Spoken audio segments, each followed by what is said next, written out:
જી sir, આપને જુનાગઢ આવીને કેવું લાગ્યું? કેવો અનુભવ રહ્યો?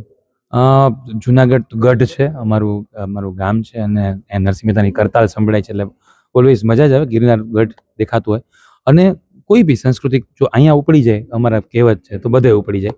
તો આજે 5મી જૂને રિલીઝ થયેલું ફિલ્મ આજે સ્પેશિયલ સ્ક્રીનિંગ હતું અને જુનાગઢની પ્રબુદ્ધ જનતાએ માણ્યું ને ખૂબ વખાણ્યું છે. આમ જો તો અત્યારે સંતોષની લાગણી છે, આમ પેટ ભરાઈ ગયા, આમ ગીતાલોદમાં જમીન બહાર નીકળે ને કેવો ઓટ કરાવે એવો આનંદ થયો છે સારા. સર, તમારા મતે આ ફિલ્મ લોકોને શા માટે જોવું જોઈએ? સામાન્ય રીતે અત્યારે તમે જુઓ છો કે બધી જનરેશન કહેવાય છે, એક્સ છે, મિલેનિયલ છે, જેન ઝી છે. તો જેવો એક્સ અને મિલેનિયલ વચ્ચે રિલેશન છે ને એનાથી અલગ મિલેનિયલ અને જેન ઝી વચ્ચેનો સંબંધ છે.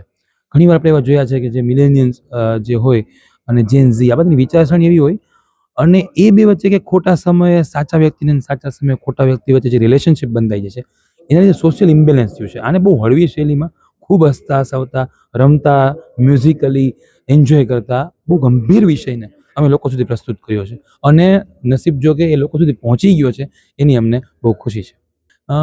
કે જીવનમાં સરગમ ફિલ્મ એટલે છે કે સરગમ એટલે સુર તાલ લયનું પ્રોપર કોમ્બિનેશન. ઘણા વ્યક્તિ પૈસા જ કમાતા હોય, ઘણા વ્યક્તિ હેલ્થ જ બનાવતા હોય, ઘણા વ્યક્તિ રિલેશનશિપ જ કરતા, ખાલી એક વસ્તુ કરશો ને તો અટકી જશો. બધું હાર્મોનિકલી સિનર્જેટિકલી એક સાથે સમપ્રમાણમાં કરો તો એની મજા છે. અને જો હાથમાં વાંસળી આવી જાય તો કોઈ કાનૂનો નથી બની જતો. આ ખાસ ધ્યાન રાખવા જેવું છે. જી, આપનું જે પહેલું ફિલ્મ હતું, કેવો રહ્યો અનુભવ તમને?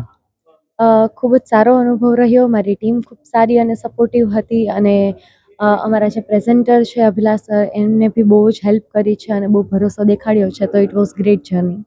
તમારા માટે ખાસ કરીને ચેલેન્જીસ કઈ રહી અને એક્સાઇટમેન્ટ માટે જોઈએ તો કઈ કઈ મોમેન્ટ્સ એવી હતી જેને તમે એક્સાઇટમેન્ટ કહી શકો? જ્યારે મને ફિલ્મ ઓફર કરવામાં આવ્યું હતું એ સમય મારા માટે થોડોક વધારે નર્વસ અને એક્સાઇટમેન્ટનું મિક્સર હતું.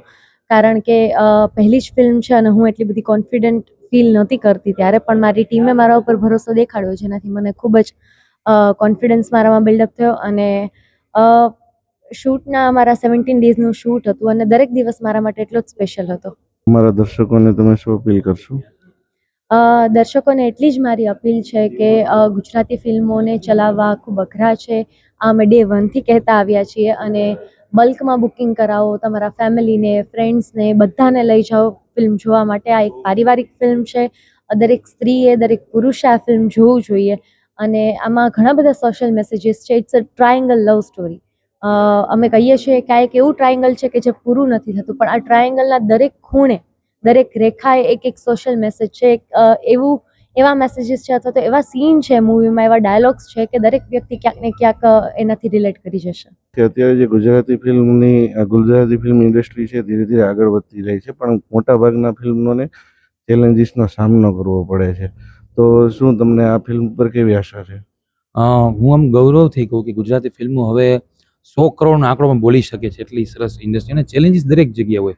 હિન્દી ફિલ્મ સપોઝ 100 આવતી હોય તો 100 હિન્દી ફિલ્મ કંઈ પરફેક્ટ બિઝનેસ નથી કરતી.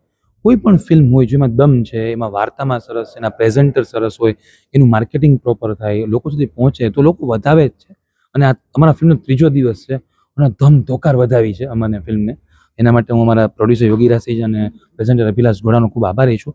અને હજી તો આ 3જો દિવસ છે. રોજ છે ને કે ભાઈ લાગશે વાર પણ આવશે મજા. મારી ફિલ્મ પણ એવું છે કે ધમધમાટ ઉપડી જશે અને લોકો સ્વીકારશે.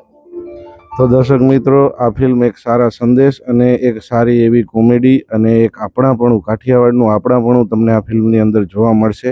તો અચૂકથી જોવા જજો.